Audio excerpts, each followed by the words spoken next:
Joe here, Profit-Verse Reseller. Captain's log, start date Monday morning. Still in the sinus infection galaxy, but hoping to pass through it quickly. It's Monday. Usually I have all these orders packed by now and like on my porch and with the pickup scheduled, but this week they're going out a day late. So I'll be scheduling these for tomorrow morning. They should still hit all within my shipping metrics. It's just, I usually get this stuff out right away at the next available shipping date, but I do have 1 day shipping and handling on my store instead of 0 days, which is possible. But yep, already packed this thing up and have no idea what it is. That's worried, but thankfully I can still peek through here. Okay, cool. That's the 175. Oh yeah, I'd already had it pulled up here. So yeah, there's a fly in the room. Our next door neighbors have a chihuahua and it barks, and it's always sinus infection, but I got a lot to be grateful for. And today we got a whole pallet of good inventory coming. It's gonna get plopped right on my driveway, so I need to process that. But before I get to that, I need to pack some orders. So I've already packed like 2 orders, and then I thought I'd turn the video on, but we got about $1,500 worth of orders going out here. So a relatively quiet weekend. That's because I haven't been listing much. I've been pretty sick, so it's actually been kind of nice. Have a little break. As expected, I think my store is pretty much a direct representation of how many items I'm listing at the time. So it feels very much in control. And when I list less, I'm going to sell less that week and the week after. But that means I also have to pack less, and sometimes it's nice to have a break. Today, it is nice to have a little bit of a break. So we got 58 orders to pack. I'm going to try to get those done before this truck comes at some point today to drop off this pallet. Have no idea how or when they're going to show up. It will just be at some point today. I get a little microfiber cloth and some alcohol. I just like to get the edges of these Xbox 360 power supplies, the kind of this mirrored finish. I can get them really easily polished where they just look really nice. And just all it takes is a few scuffs for them to lose that little finish, even in storage a little bit. Just one final buff, looking good. So I'd just make a video and just express my gratitude for the comment section, as always. All the people reaching out, offering encouragement and constructive criticism. I haven't talked about the subscribers or said please subscribe or anything on this channel because I actually don't want the channel to grow any quicker than it has to. All I want is just genuine quality community. So I'm going to let that grow naturally. So I'm not trying to get viral in that sense. I'm just trying to let the community grow. And like, I already feel like it's exceeded my wildest expectations. So thank you for that. Wow. It's been so amazing.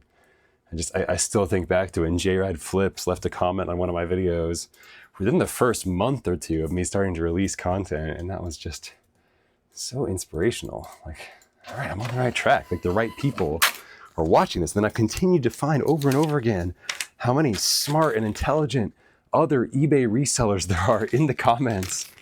And I'm so grateful for all of y'all. Thank you. The suggestions on ways that I could help my sinus infection with the new nasal irrigators. Remembering to take Mucinex, which I always forget is an option. And, yeah, it's just, wow, it's cool. It's cool to be part of a community. And really, the community was already here. This reselling community is awesome. It's just, I feel like I'm just able to participate in it here in my own way. So thank you all. Yeah, again, nice to have an easier packing day. Usually this is what I'm doing on Sunday evening, but I was just lying on the ground, on the carpet all day yesterday, pretty much. I was able to get up out of bed and give Heather a little bit of a gift, but man, I feel bad for her. I did not give her much of a Mother's Day yesterday. But I am having a hard time even keeping down liquids at this point and waking up with sheets that are just soaked with sweat, and it's been a tough couple days. And it's nice to have the gentle motivation of this business where I do have some things that need to get done today, but I can get them done relatively on my own time. And I do have this delivery coming at some point, and I like to get that processed. So again, there is some stuff that has to get done, but I was able to get up out of bed and drink some of the coconut water that Heather, she brought me a whole case of coconut water the other day. It was so nice. That is just my fuel when I get sick like this. It has a little bit of calories and just kind of keeps me going. Man, getting her done. And as we've often done, I thought I would bring up some comments here. Yeah, especially this, not especially, there's a lot of great comments today. And this is the first one that I grabbed from Be More Saxy. Love that username. And they've been a great contributor. And I see them popping up on a whole bunch of other YouTube channels that I follow too. They're a great, just YouTube community member in general. Be More Saxy said, if you ever feel like linking up your credit card with the eBay shipping, I've been using PayPal for years with my credit card linked. There might be a setting that chooses a default payment option. It doesn't work for UPS, but does for USPS. So that's the catch if you like using UPS. That's the catch. So yes, I know that that's the way technically to use your credit card for buying eBay shipping labels is to have PayPal be your payment method. But my issue is that when I use PayPal as my payment method, it uses my checking account. And so I've looked for that setting to change. I think you have to change the eBay bill pay settings for that particular vendor or something. I changed it once, and then I think it got changed back somehow in the settings. So I still don't know where that is. And so currently, I believe my eBay shipping labels are just getting taken out of my eBay funds, but I'd love to get those taken out of my PayPal, which is linked to a credit card.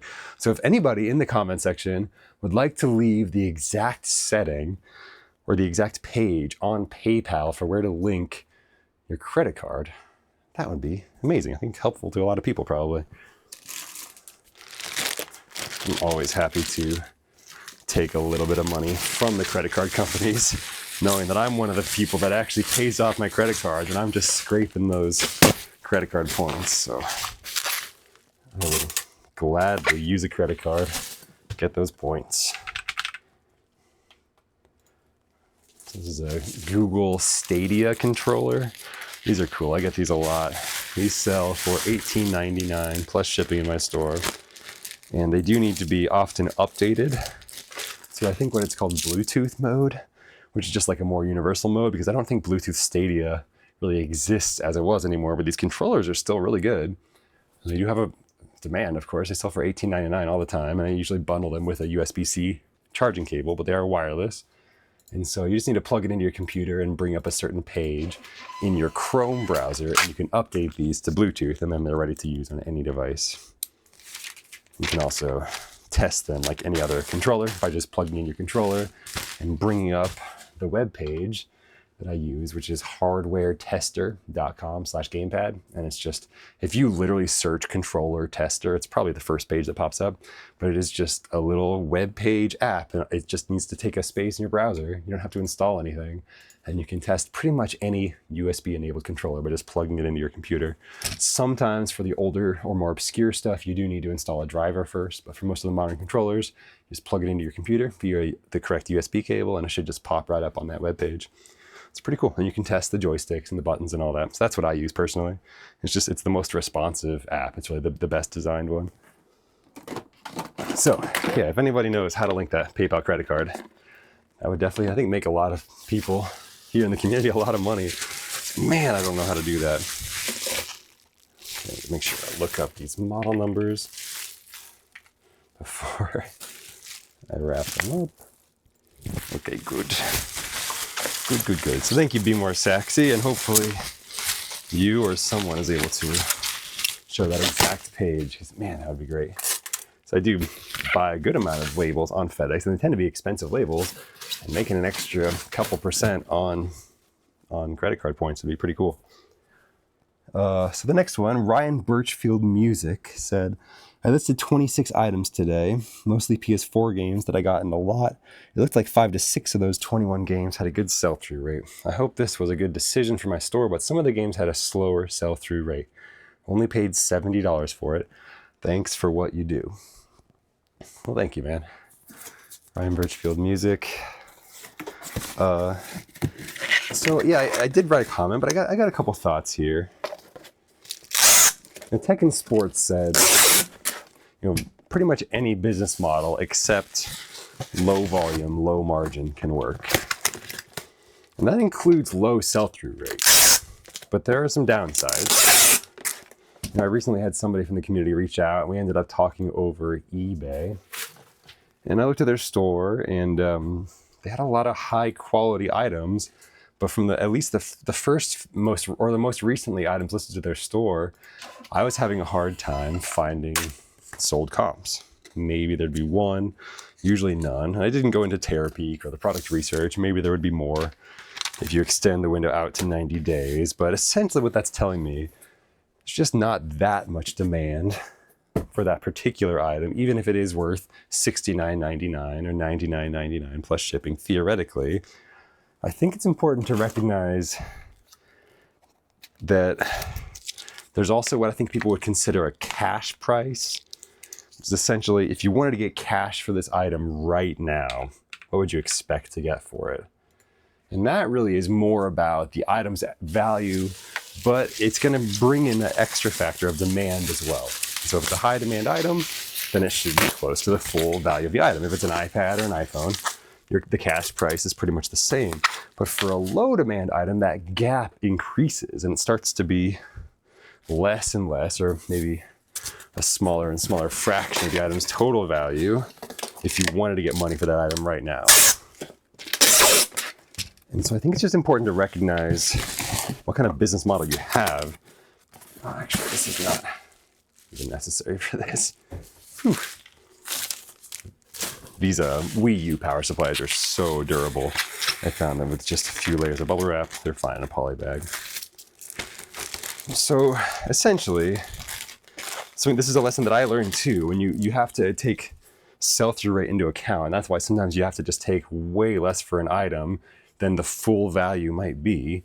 Because I personally value sell-through rate, recognizing that I only have one garage to work with for my inventory, incoming and outgoing. So anything listed to my store can't just sit there forever.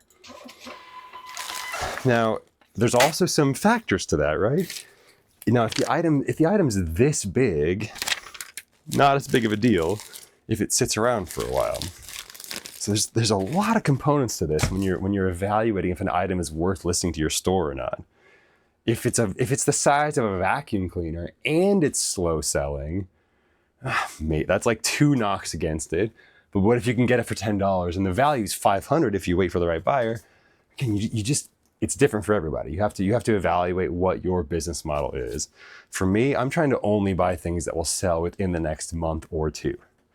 As you can see from my average 30-day sales is greater than the total value of my store, if that makes sense, right?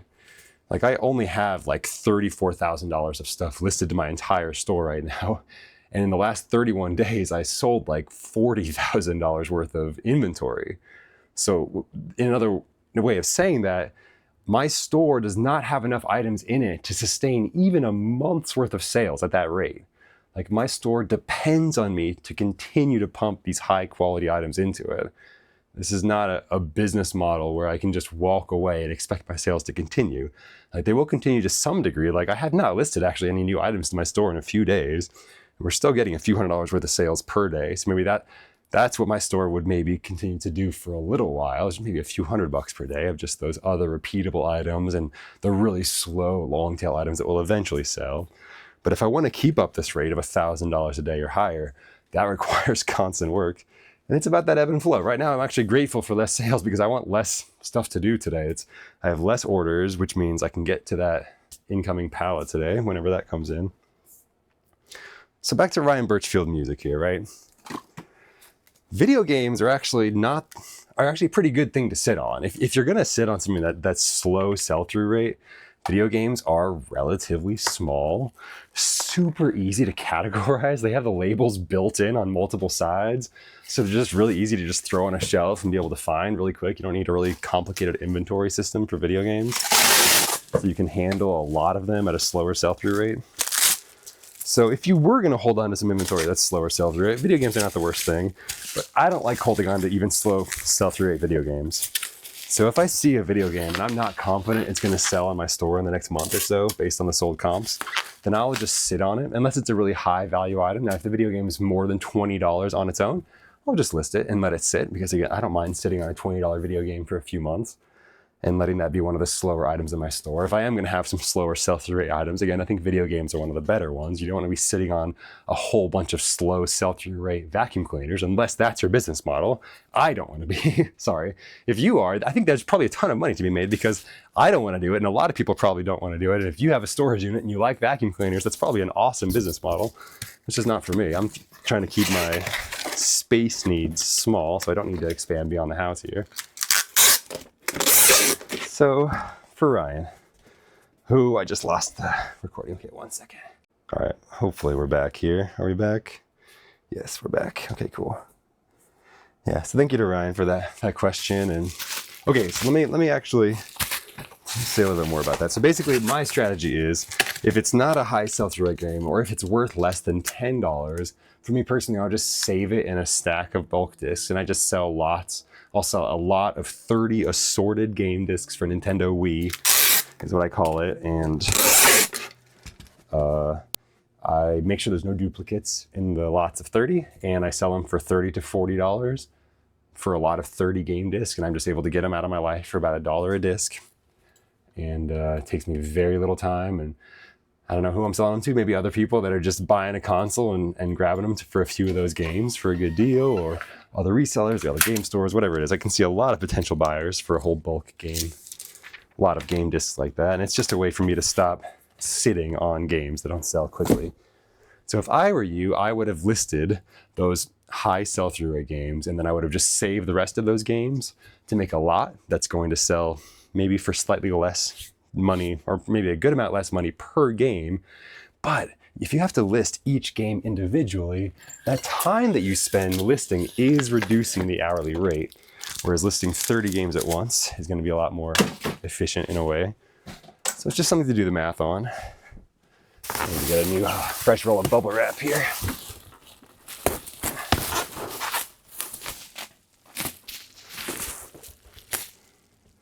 All right, got some new bubble wrap here.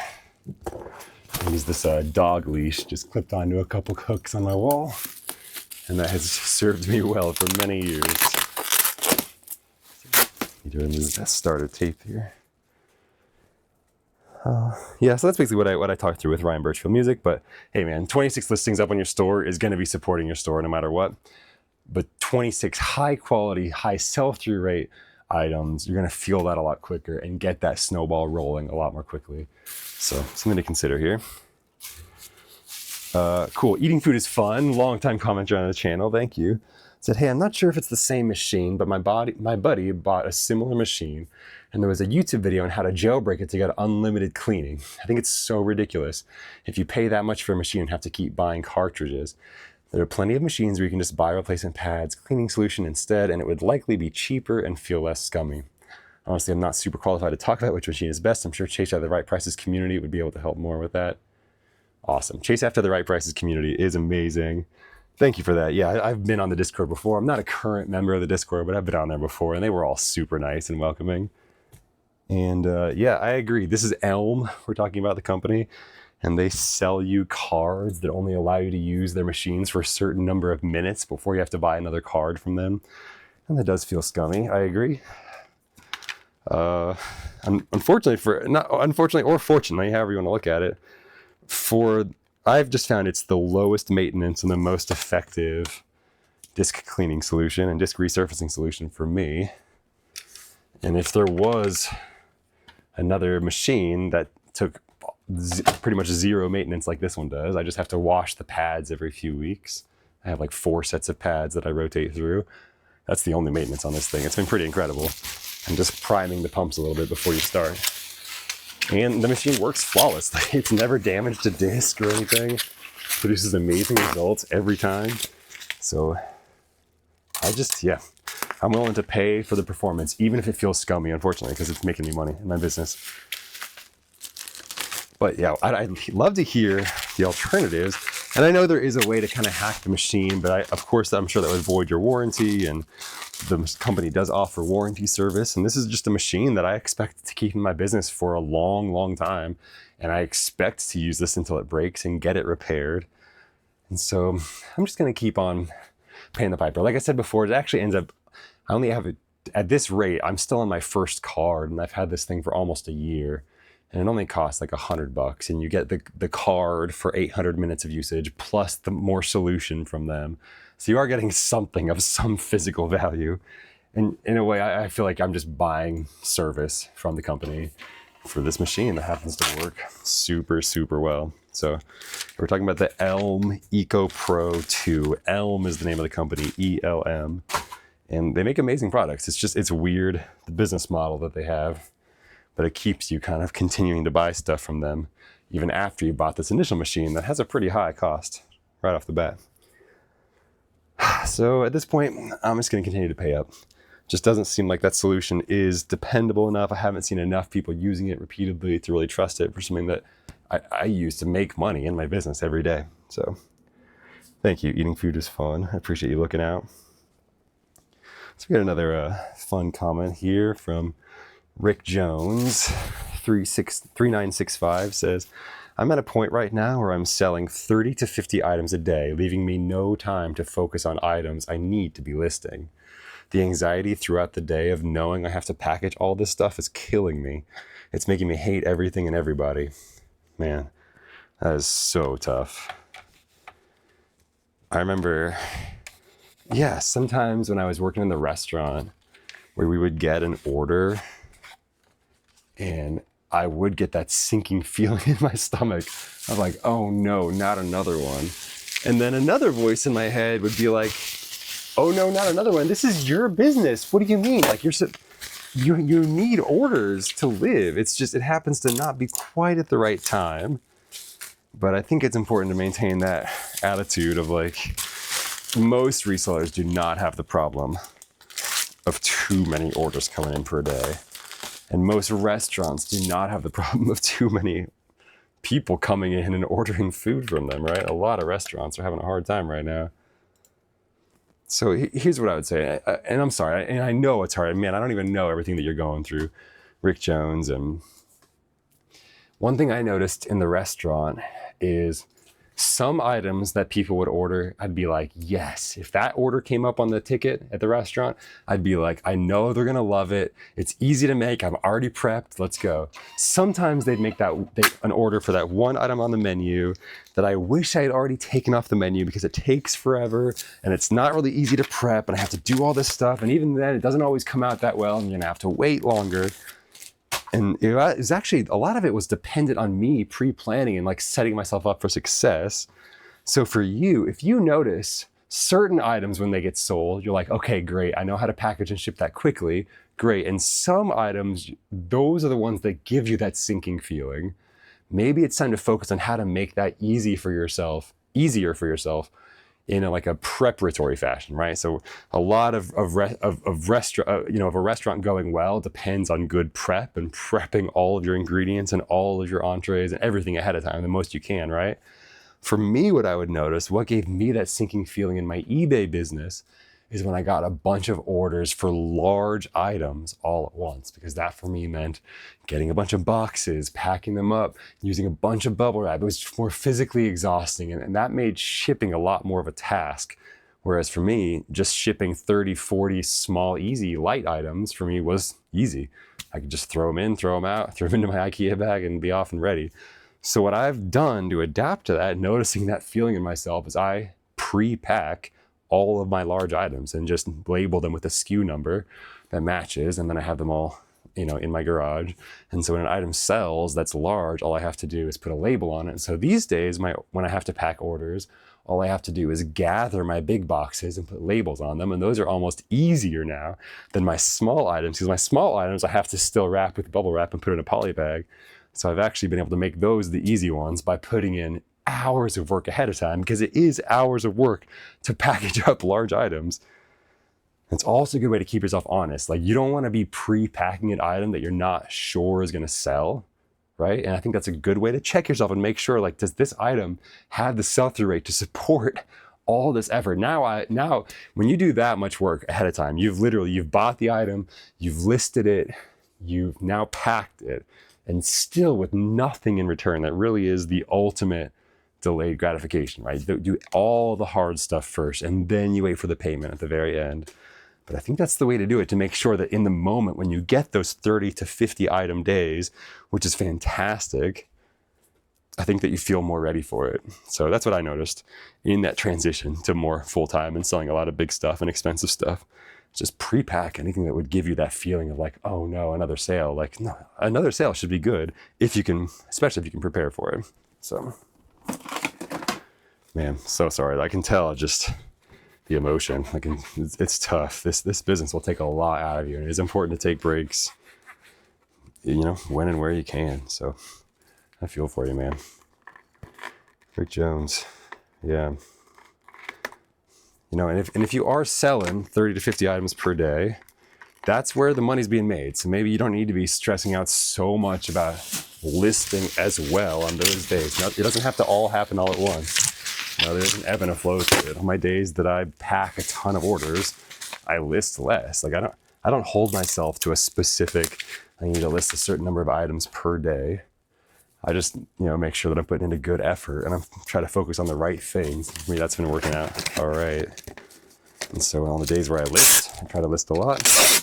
On the days where I don't, or I pack a lot and I list less, as long as I'm moving my store forward, and like, packing is the final step. That is the victory lap. So that's a great thing to be focusing on. That is the finish. That is culminating the effort of all of those listings, all 30 to 50 of those listings that you put all that time and effort and money into. Finish that lap. So that is the right thing to focus on. Don't worry about listing necessarily when you're having those big sales days. Like, there's only so many hours in the day. That's okay. Just focus on profitable work. And I forgot. But this one was, what power supply is it? I'm just gonna go process elimination here. Okay, there's that one, and there's that one.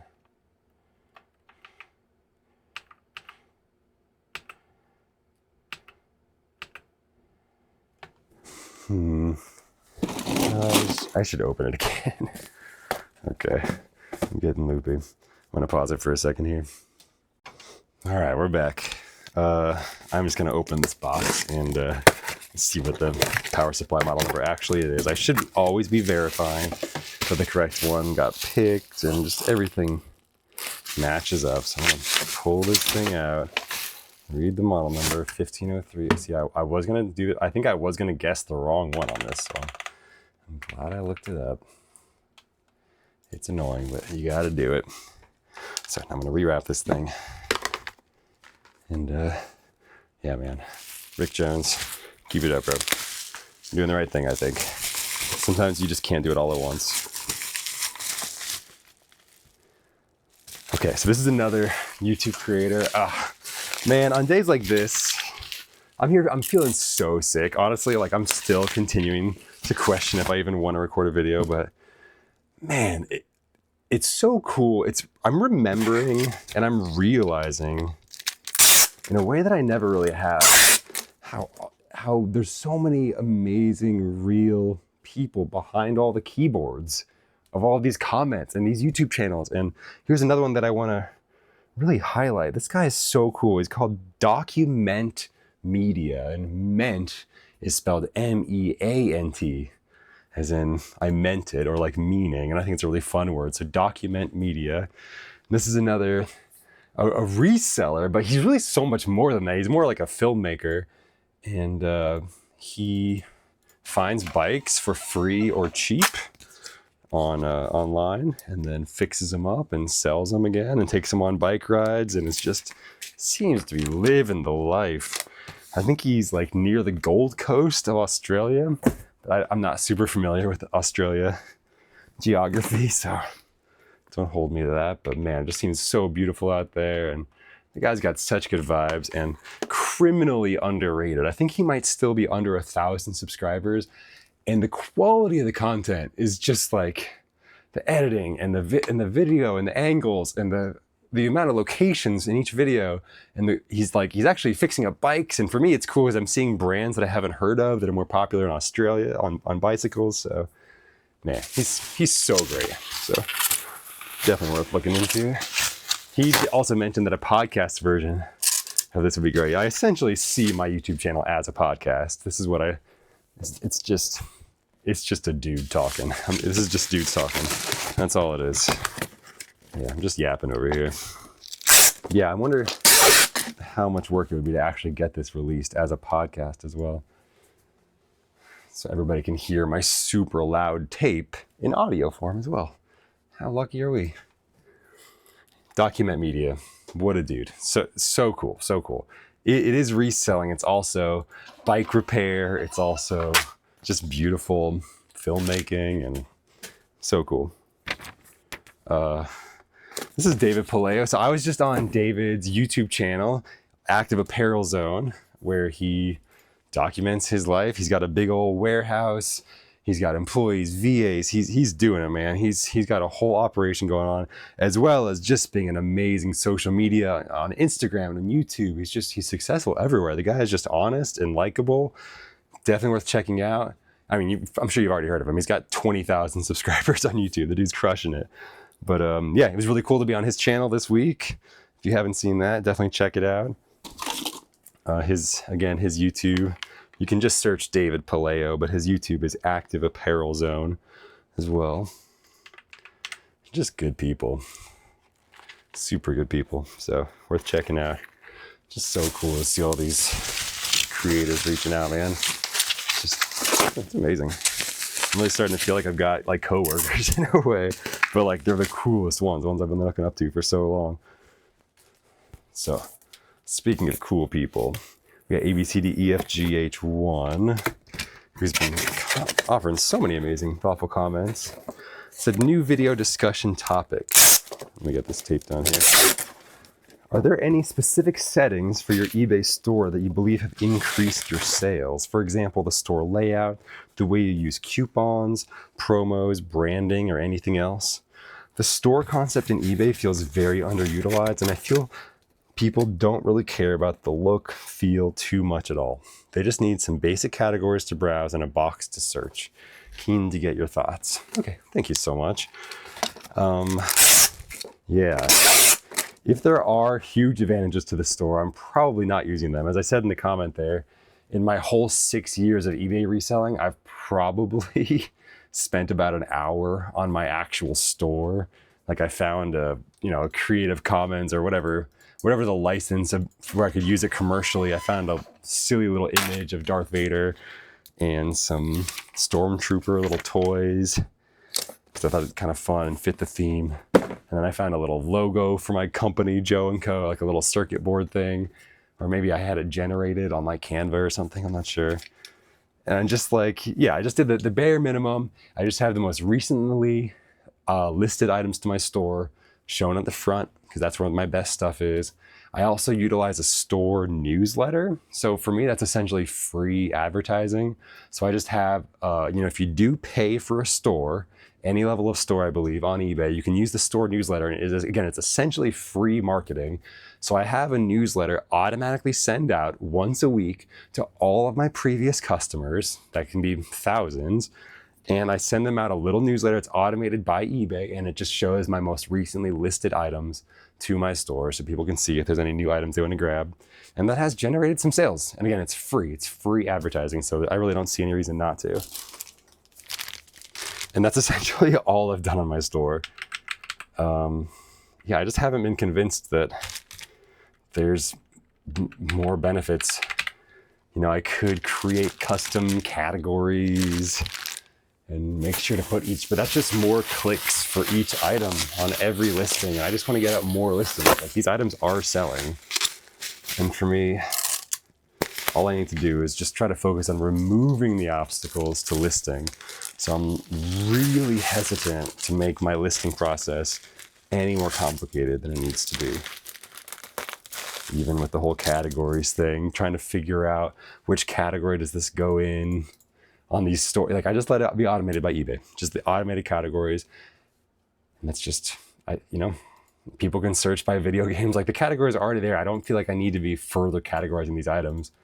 But even, I had an eBay advisor at one point. I was kind of advising on my store from eBay, and he recommended that as well.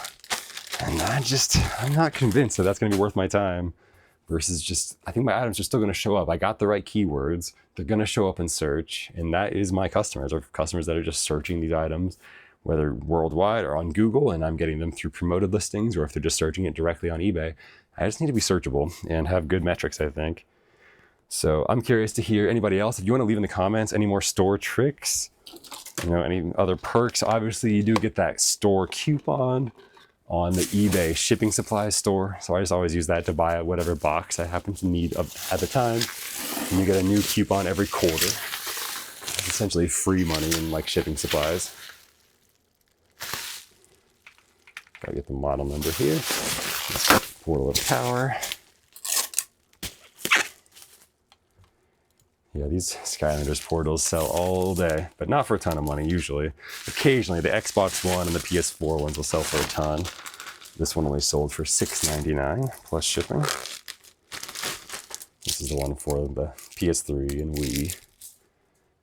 And this is just the Swap Force portal, not as rare. Anyway, thank you again to ABCDEFGH1. Great comment as always, and I think that's all the comments. Thank you guys again for joining. It's fun as always. I'm going to go chug some more coconut water, try to get some sunshine. Hopefully get ready for this pallet coming up. But I'm up and I'm vertical today, and I'm happy I'm able to share a little bit of the process today. Just give back a little bit. I appreciate everything. I feel so surrounded by love, and I feel also really like infused with purpose right now. So thank you for contributing to that. Until next time, I'm Joe, Profit First Reseller. I'll see you in the comments.